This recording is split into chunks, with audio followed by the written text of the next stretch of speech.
nagpapalaganap ulit ng pagpapadala ng mga postcard sa makalumang paraan via airmail. At hello, Mr. Postman.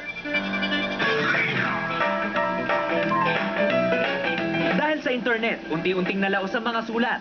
Halos mawala na rin ang karir ang mga kartero. Pero ngayon, dahil din sa internet, nabubuhay ulit ang pagpapadala ng snail mail. Sa website na postcrossing.com, uso pa rin ang pagpapadala o palitan ng mga postcard.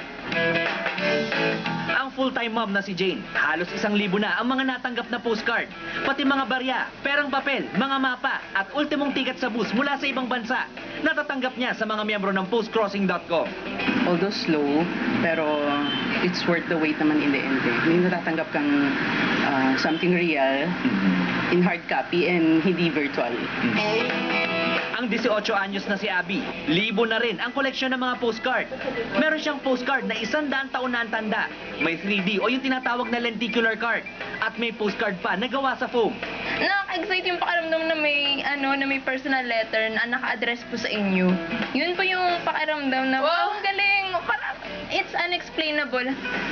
Siyempre, ang Philippine Postal Corporation, happy sa negosyong hatid ng mga postcard. Dito pa lang sa Metro Manila, mahigit 2 milyong pirasong sobre at postcards ang pinoproseso. Sa loob lang yan ng isang buwan.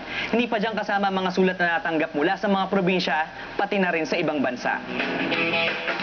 Sa 3.5 billion pesos na kinita ng PhilPost noong 2011, 24% o 840 million pesos nanggaling sa mga personal na sulat. Hindi raw kasi basta-basta mawawala ang dati ng nakasanayan, lalo na ang mga mensaheng sulat kamay. Kahit na nagbabago ang panahon, kahit na sabihin niyo pag pumapasok ang teknolohiya, there will still be things that we will want to be able to keep. Dahil, even for human relationships, mas maganda siya. Gerard de la Peña, News 5.